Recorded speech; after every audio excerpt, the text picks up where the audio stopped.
بسم اللہ الرحمن الرحیم۔ السلام علیکم دوستو، عامر عثمانی آپ کے ساتھ پاک ٹاک میں حاضر ہے۔ آئی ہوپ کہ آپ لوگ سب خیریت سے ہوں گے۔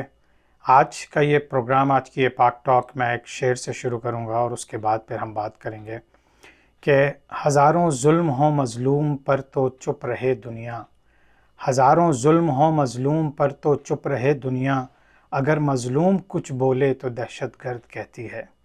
آج 14 اگست ہے، 14 اگست کی شام ہے۔ پاکستان کی آزادی کے 76 سال مکمل ہو چکے ہیں۔ عمران خان جیل میں ہے، ہزاروں بے قصور پاکستانی جیلوں میں ہیں۔ جو حقیقی آزادی کی آواز بلند کرتا ہے تو اس کو پکڑ کر جیل میں بند کر دیا جاتا ہے۔ کیا واقعی آج پاکستان کی آزادی کی سالگرہ ہے؟ یہ ایک بہت گہرا سوال ہے جو ہم سب کو اپنے آپ سے پوچھنا چاہیے۔ میرے بڑے بوڑھے جو پاکستان کی انگریزوں سے آزادی سے پہلے حیات تھے، اور جب وہ مسلمانوں کی آزادی کی کوشش کا ذکر کرتے ہیں تو وہ کہتے ہیں کہ اس دور میں جب بھی کوئی آزادی کا نام لیتا تھا تو اسے پکڑ کے جیل میں بند کر دیا جاتا تھا۔ لیکن اس وقت تو انگریزوں کی حکومت تھی، تو پھر آج آزادی کے متوالوں کو کیوں پکڑا جا رہا ہے؟ اور کون ان معصوم اور بے قصور لوگوں کو جیلوں میں بند کر رہا ہے؟ یہ ایک بہت بڑا سوال ہے جس کا جواب پاکستان کی عوام کو پتہ ہی کرنا پڑے گا۔ اسی چیز کی اویئرنس کریٹ کرنے کے لیے ایک محب وطن پاکستانی کی کوششوں نے اس بات کو آگے بڑھایا، لیکن اس کی پاداش میں آج وہ 6/9 کی ایک کال کوٹری میں وقت گزار رہا ہے اور 3 سال کی سزا یعنی قید اور پھر 5 سال کی ڈسکوالیفیکیشن کا سامنا کر رہا ہے۔ اس کا قصور تو یہی تھا نا کہ اس نے اپنی سوئی ہوئی قوم کو جگایا اور ان کو احساس دلایا کہ ان کو تو کبھی آزادی ملی ہی نہیں، وہ تو ابھی بھی غلام ہیں اور غلاموں جیسی زندگی گزار رہے ہیں۔ چلیں ذرا اس 76 سالوں کی بہت مختصر سی یاد دہانی کر لیتے ہیں۔ 3 دفعہ مارشل لا لگا، 1958 سے لے کے 1971 تک، پھر 1977 سے لے کے 1988 تک، اور پھر 99 سے لے کے 2008 تک، تقریباً ٹوٹل 33 ایئرز بنتے ہیں یہ۔ اس 33 ایئرز میں اور بھی کیا کچھ ہوا وہ سب آپ جانتے ہیں، لیکن اس کے علاوہ جو 76 میں سے اگر آپ 33 ایئرز مائنس کر دیں تو جو باقی کے سال بنتے ہیں ان میں ابھی پچھلے 5 وزرائے اعظم کے اوپر جرم ثابت ہوا اور انہوں نے جیلوں کی ہوا کھائی، یعنی کہ کرپٹ ترین سیاستدان بھی ہمارے ملک میں اسی طرح سے قابض ہیں جس طرح سے دوسری طاقتیں قابض ہیں۔ تو اس موقع کے اوپر ایک شعر کی سمجھیے کہ ایک شعر کو تھوڑا سا چینج کر کے میں آپ کے سامنے پیش کرتا ہوں کہ عمر دراز مانگ کر لائے تھے 4 دن، 2 مارچ اللہ میں کٹ گئے 2 انتشار میں۔ تو ہماری جو حالت ہے وہ بالکل اسی طرح سے ہے۔ فوجی حکومتیں تو مارشل لا کے دوران حکومت کرتی ہی رہیں، مگر اس کے علاوہ جو سیاست میں لوگ آئے ان کی بھی باغ ڈور کوئی اور ہی چلا رہا تھا۔ اس موقع پہ میں آپ لوگوں کے ساتھ ایک چیز شیئر کر دوں کہ دیکھیے، ہم لوگ ہر وقت کسی نہ کسی کو اسکیپ گوٹ بناتے ہیں، کسی نہ کسی کو ہم الزام دیتے ہیں، چاہے وہ کوئی بھی حالات ہو۔ ہماری معصوم عوام ہے، اس کو جس چیز کے پیچھے لگا دیا جاتا ہے وہ اس کے اوپر پیچھے بھاگنا شروع کر دیتی ہے۔ تو اسی طرح سے ہماری عوام کو یہ سیاست دانوں نے اور طاقتور حلقوں نے جس بھی چیز کے پیچھے لگایا وہ اسی کے پیچھے بھاگتی رہی۔ اور پھر لیکن اصل طاقت کس کے پاس تھی؟ یہ سوال میں اپنی ہر پاک ٹاک میں آپ لوگوں سے کرتا ہوں، اور اس کا جواب یقیناً آپ کے پاس ہوگا، لیکن کیا ہم اس کا جواب دے سکتے ہیں؟ یہ بھی ایک سوال ہے۔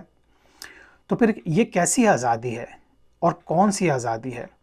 ہم آج بھی 14 اگست کے دن ہی بیٹھے ہیں جس دن ہمیں آزادی دی گئی تھی، یعنی ہم اسی دن بیٹھے ہوئے ہیں جس دن ہمیں آزادی ملی تھی، کیونکہ ہماری عدلیہ کا جو نظام ہے، ہماری ایڈمنسٹریشن کا جو نظام ہے، ہماری فوج کا جو نظام ہے، سب بھی وہی ہیں جو انگریز کے نظام تھے۔ یعنی پورے 76 سالوں میں ہمارے اندر کبھی اتنی ہمت، طاقت، جرت پیدا نہیں ہوئی کہ ہم اس انگریزوں کے نظام کو بدل کر کوئی اور نظام بنا لیں۔ ایک اسلامی نظام کے لیے پاکستان بنا تھا۔ آج ہندوستان کو بھی آزاد ہوئے 76 سال ہوئے ہیں، لیکن آپ ان کا نظام دیکھیے، ان کی عدالتوں کا نظام دیکھیے، ان کی ایڈمنسٹریشن کا نظام دیکھیے۔ بنگلہ دیش کو آزاد ہوئے پاکستان سے بھی بہت کم سال ہوئے ہیں، سن 71 میں آزاد ہوا تھا۔ آج ان کا پارلیمنٹرین نظام دیکھیے، آج ان کا انصاف کا نظام دیکھیے، یہ سب پاکستان سے کئی درجے بہتر ہیں، اور اس کی ریفلیکشن اس لحاظ سے ہوتی ہے کہ ان کی اکانومی آج بہت بہتر ہے پاکستان سے، ان کی جو ویلیو ہے ڈالر کی، وہ ان کے جو اپنے جو کرنسی ہے اس کی ویلیو اس وقت پاکستان کے مقابلے میں بہت زیادہ ہے۔ تو یہ سب کیا ہو رہا ہے؟ اور ہمارے جو انگریز سارا نظام بنا کر ہمارے لیے چھوڑ گئے ہیں، کیا ہم لوگ اس کو چینج کرنے کے آج تک قابل نہیں ہوئے؟ ہماری تو تقریباً 2 جنریشن لگ گئی اسی کام میں۔ ہمیں ساری دنیا سے امداد ملی، مگر ہمارے طاقتور حلقے سب کھا گئے، اور ہماری عوام کو کچھ نہیں ملا۔ جس طرح ہمیشہ سے کچھ نہیں ملا، آج بھی کچھ نہیں ملا۔ آج بھی ہم سب، ہماری عوام جو ہے روٹی، کپڑا اور مکان کی تگ و دو میں لگے ہوئے ہیں، اور جب ان کا کوئی مسیحا آیا اور اس نے یہ اویئرنیس پھیلائی کہ اپنے حقوق کی بات کرو، یہ سوال پوچھو کہ ابھی تک ہم غلام کیوں ہیں، ہمیں کب آزادی ملے گی، تو ہمیں جواب ملتا ہے کہ تم نے یہ سوال پوچھنے کی جرت کیسے کی، اب تم جیل کی سلاخوں کے پیچھے جاؤ۔ یہ ہے ہمارے کرنٹ حالات اس وقت پاکستان کے، اور ان حالات میں ہوتے ہوئے اب کون سے مسلمان یا کون سے جو پاکستانی اوریجنل پاکستانی ہیں وہ دنیا میں کہاں پہ سکون سے بیٹھ سکتے ہیں؟ اتنا ظلم و ستم کیوں ہے آخر؟ اب تو ہندوستان میں بھی مسلمان اپنے حقوق کے تحفظ کے لیے دوبارہ کھڑے ہو گئے ہیں۔ آپ لوگوں نے غالباً دیکھا ہو یا نہ دیکھا ہو، لیکن ہندوستان کے مسلمانوں نے بھی شاید دیکھ لیا، شاید وہ بھی جان گئے، اور اب آپ کو حیدرآباد دکن، میں اس کو ہمیشہ سے حیدرآباد دکن کہتا ہوں، حالانکہ اب وہ 2 اسٹیٹ بن گئی ہیں، تلنگانہ اور آندھرا پردیش، لیکن وہ حیدرآباد دکن جو ہمیشہ سے مسلمانوں کا گڑھ رہا ہے، ایک مضبوط آواز آ رہی ہے، ایک جاندار آواز آ رہی ہے۔ کس کی آواز ہے یہ؟ جی ہاں، یہ آواز ہے اسد الدین اویسی کی، جو جتنے نڈر اور دبنگ انداز میں آواز بلند کر رہا ہے، اس کی مثال پارٹیشن کے بعد پورے ہندوستان میں کہیں نہیں ملتی۔ آج ہمارے پاکستان میں، جو کہ اسلام کے نام پہ بنا، جو مسلمانوں نے بنایا، ہمارے پاکستان میں صحیح طریقے سے اسلام نافذ نہیں ہو سکتا، ہمارے پاکستان میں مسلمانوں کے حقوق محفوظ نہیں ہیں، عورتوں کے، بچوں کے، بوڑھوں کے حقوق محفوظ نہیں ہیں، لیکن شاید ہندوستان میں ایک مسلمان، ایک نڈر آدمی، مجھے تو اس کی تقریریں بہت پسند ہیں، میں بڑے شوق سے اس کی تقریریں سنتا ہوں، اور میں اپنے تمام جو میرے دوست احباب ہیں جن کا تعلق ہندوستان سے ہے اور جو ہندوستان کے باسی ہیں، اور اپنے تمام دوستوں سے جو میرے ہندوستان کے دوست ہیں، ان سے کہتا ہوں کہ ایسے لیڈر کی قدر کرو، اس کا ساتھ دو، اس کی آواز سے آواز ملاؤ، تاکہ پورے ہندوستان کے مسلمانوں کو مساوی حقوق حاصل ہوں۔ آج بھی ابھی میں نے جو ہے اس کی دوبارہ سے ایک تقریر سن رہا تھا اسد الدین اویسی کی، کہ اس نے راجستھان میں اور دوسری اسٹیٹس میں جا کے اب اس نے اپنی MIM جو اس کی پارٹی ہے، اس کے پرچار کے لیے اس نے باقاعدہ دبنگ الفاظ میں مودی کو اور ہندوستان کے مقتدر حلقوں کو للکارا ہے، اور آپ کا دل خوش ہو جاتا ہے کہ شاید اسلام یہی ہے۔ اسلام کے نام پر ہی پاکستان بھی بنا تھا، لیکن شاید پاکستانی قوم شاید سو گئی ہے، یا کبھی جاگی ہی نہیں، یا کبھی اسے جاگنے دیا ہی نہیں گیا۔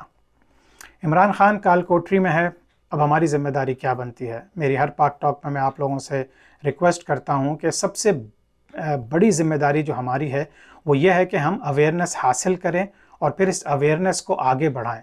آج میں بھی اس ویڈیو میں یہی کام کر رہا ہوں۔ میں آپ سب کو دعوت دیتا ہوں کہ آپ لوگ اپنے اپنے انداز سے اپنے حلقہ احباب میں بیٹھیں، اپنے دوستوں میں بیٹھیں، اگر آپ کے پاس کچھ ایسے ریسورسز ہیں جن کو استعمال کر کے آپ کم از کم حق اور سچ کا ساتھ تو دیں نا۔ آپ بالکل امن و امان کے ساتھ یہ کام کریں، بالکل یعنی کہ کوئی ایسی کوشش نہیں ہونی چاہیے کہ جس سے کسی کی زندگی محفوظ نہ ہو یا کسی کی عزت محفوظ نہ ہو۔ بہت ہی آرام سے، ساری دنیا آج پڑھے لکھے لوگوں پہ مبنی ہے، زیادہ تر دنیا، خاص طور سے اوورسیز میں جتنے پاکستانی ہیں وہ سب پڑھے لکھے ہیں، ڈاکٹرز ہیں، انجینئرز ہیں۔ ان سب کی کیا ذمہ داری بنتی ہے؟ ہم یہ سمجھتے ہیں کہ شاید ہم یہ کہہ دیں کہ نہیں یار، ہم تو سکون سے ہیں، ہمیں کوئی کسی سے شکوہ نہیں ہے، کیونکہ ہمیں اپنی جان کی، اپنے مال کی، اپنی عزت کی پریشانی ہے، ہمیں اپنے بچوں کی زندگی کی پریشانی ہے، اور ہونی بھی چاہیے۔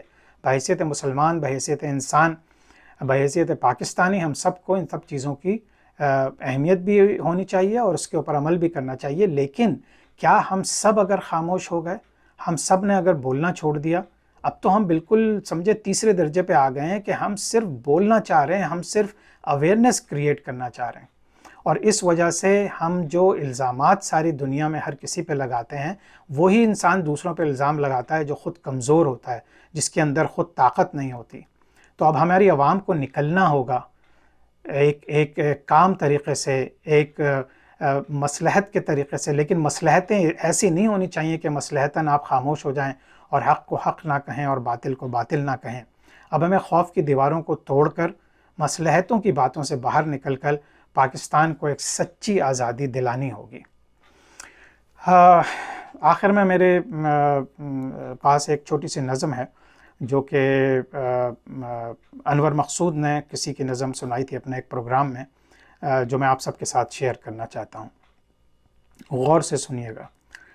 سنا ہے جنگلوں کا بھی کوئی دستور ہوتا ہے، سنا ہے شیر کا جب پیٹ بھر جائے تو وہ حملہ نہیں کرتا، درختوں کی گھنی چھاؤں میں جا کر لیٹ جاتا ہے، ہوا کے تیز جھونکے جب درختوں کو ہلاتے ہیں تو مینا اپنے بچے چھوڑ کر کوے کے انڈوں کو پروں سے تھام لیتی ہے، سنا ہے گھونسلے سے کوئی بچہ گر پڑے تو سارا جنگل جاگ جاتا ہے، اسی ندی کے پانی میں بہے کے گھونسلے کا گندمی سایہ لرزتا ہے تو ندی کی روپہلی مچھلیاں اس کو پڑوسی مان لیتی ہیں، کوئی طوفان آ جائے کوئی پل ٹوٹ جائے تو اسی لکڑی کے تختے پر گلہری سانپ چیتا اور بکری ساتھ ہوتے ہیں، سنا ہے جنگلوں کا بھی کوئی دستور ہوتا ہے، خداوندہ جلیل و معتبر دانا و بینا منصف و اکبر، میری اس سرزمیں پر جنگلوں کا ہی کوئی دستور نافذ کر۔ تو یہ ایک بہت ہی درد بھری نظم ہے جس کا بیسیکلی اس کا سمری یہی ہے کہ ہمارے جو اس وقت پاکستان میں جو نظام ہے، جو ظلم ہے، وہ جنگلوں سے بھی زیادہ سفاک ہے، یعنی کہ ہم اللہ سے آخر میں یہ دعا کر رہے ہیں کہ اگر جنگل یہی ہے کہ جہاں پہ سب ایک دوسرے کو خیال کرتے ہیں، جب پریشانیاں آتی ہیں تو شیر، بکری اور سانپ اور چیتا سب ایک ساتھ ہوتے ہیں، جب وہاں پہ کوئی گھونسلے کا گندمی سایہ لرزتا ہے تو مچھلیاں جو ہیں جو تالاب کے اندر ہوتی ہیں وہ بھی ان کو پڑوسی مان لیتی ہیں۔ سبحان اللہ۔ تو بہرحال آپ لوگوں سے میں یہ شیئر کرنا چاہ رہا تھا۔ اللہ تعالیٰ پاکستان کی حفاظت کرے، اللہ تعالیٰ پاکستانیوں کی حفاظت کرے، اللہ تعالیٰ عمران خان کی حفاظت کرے اور اسے اپنے حفظ و امان میں رکھے، آمین۔ انشاءاللہ اگلی پاک ٹاک میں آپ سے ملاقات ہوگی، تب تک کے لیے اجازت دیجیے، اللہ حافظ۔